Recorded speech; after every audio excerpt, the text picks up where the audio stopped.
warahmatullahi wabarakatuh. Sebelumnya perkenalkan, nama saya Ummahatus Sholihah. Di sini saya akan menjelaskan tentang komunikasi dalam perilaku organisasi. Nah, apa sih komunikasi itu? Nah, komunikasi itu merupakan elemen fundamental dalam sebuah organisasi karena dalam seluruh aktivitas manajerialnya, pengambil putusan hingga kerjasama tim sangat bergantung kepada efektivitas si komunikasi ini.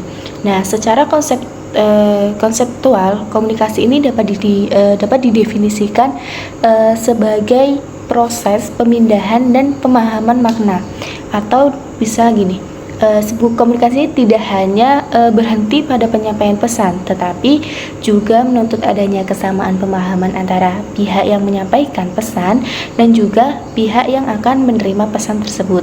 Nah, dalam konteks organisasi, kegagalan memahami makna pesan dapat berdampak pada kesalahan kerja, terus terjadinya konflik internal hingga penurunan pada kinerja.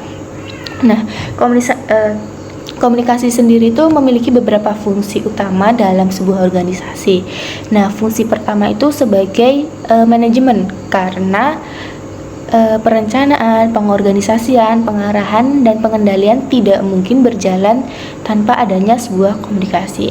Nah, kedua itu sebagai sarana feedback atau timbal balik, yaitu untuk mengetahui apakah pekerjaan telah dilakukan sesuai dengan tujuan yang ditetapkan.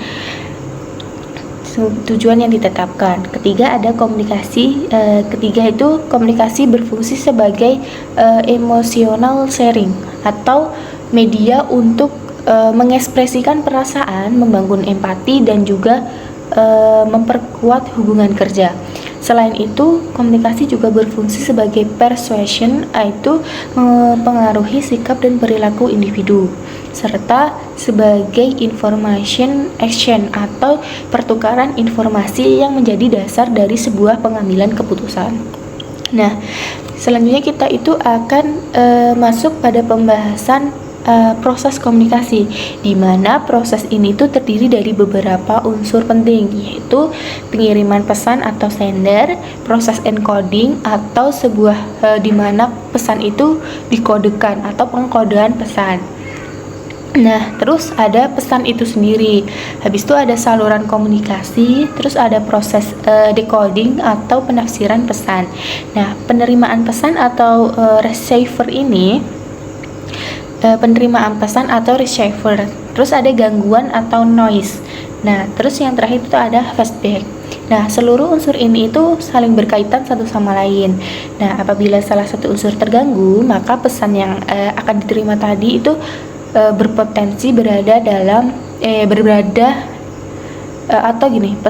maka pesan yang diterima itu berpotensi berbeda dengan maksud awal pengirim.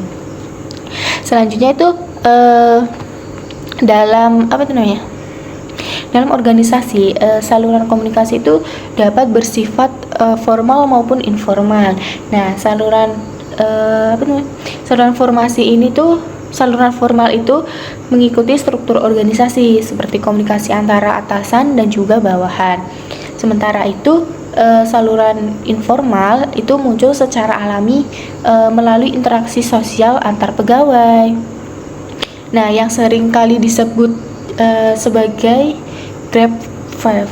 Nah, meskipun tidak resmi, komunikasi informal ini tuh tetap memiliki pengaruh yang besar dalam membentuk opini atau persepsi karyawan. Selanjutnya itu kita akan melihat dari arahnya. Nah, komunikasi itu dapat dilihat dari arahnya. Komunikasi organisasi ini dapat dibedakan menjadi downward communication atau komunikasi dari atasan ke bawahan. Lalu ada upward communication dari bawahan ke atasan, serta ada lateral communication, yaitu komunikasi antara individu atau unit yang berbeda pada tingkat yang sama. Nah, tadi itu antara individu atau unit yang berbeda pada tingkatan yang sama. Nah, Lalu ketiga arah komunikasi ini tuh perlu berjalan seimbang agar organisasi dapat berfungsi secara efektif dan partisipasif. Selanjutnya kita itu akan membahas yang namanya mode komunikasi. Nah, secara umum terdapat 3 mode komunikasi, yaitu komunikasi lisan, komunikasi tertulis, dan juga komunikasi nonverbal. Nah, komunikasi lisan ini memungkinkan terjadinya interaksi langsung ataupun interaksi langsung dan juga umpan balik secara lebih cepat. Nah, terus kalau komunikasi tertulis ini tuh memberikan kejelasan dan juga dalam bukti dokumentasinya.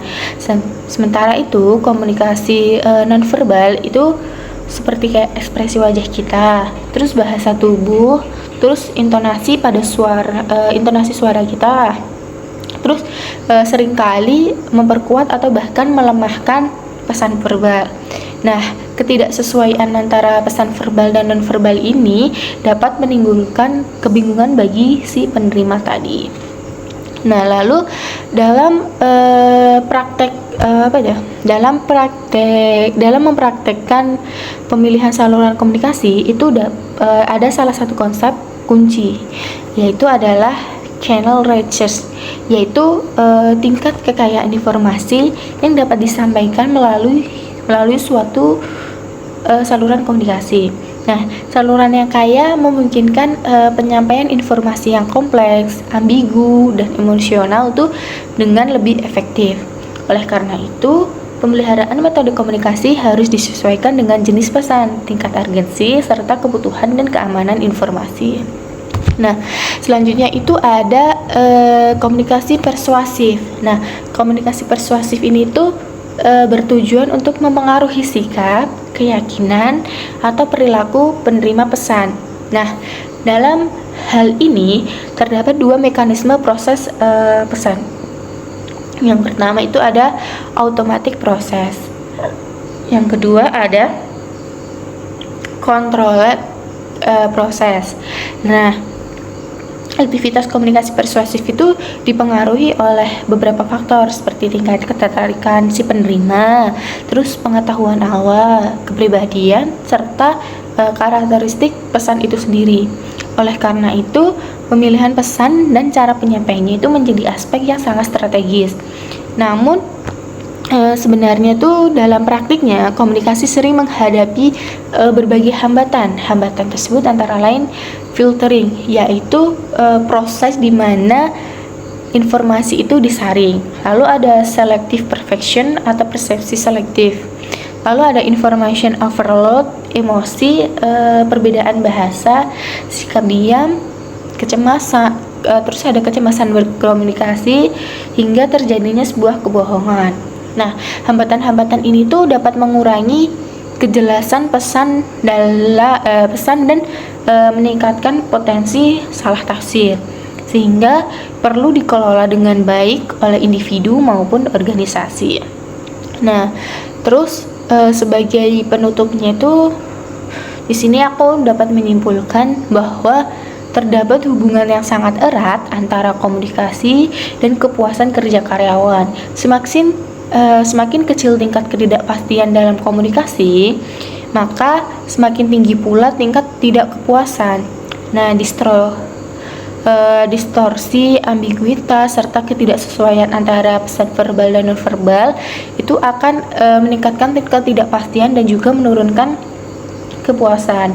Oleh karena itu, perhatian yang cepat terhadap metode dan juga mode komunikasi menjadi kunci agar pesan dapat dipahami secara tepat oleh penerima. Nah, demikian pemaparan materi mengenai komunikasi dalam perilaku organisasi. Terima kasih atas perhatiannya. Apabila ada kesalahan, mohon maaf. Wassalamualaikum warahmatullahi wabarakatuh.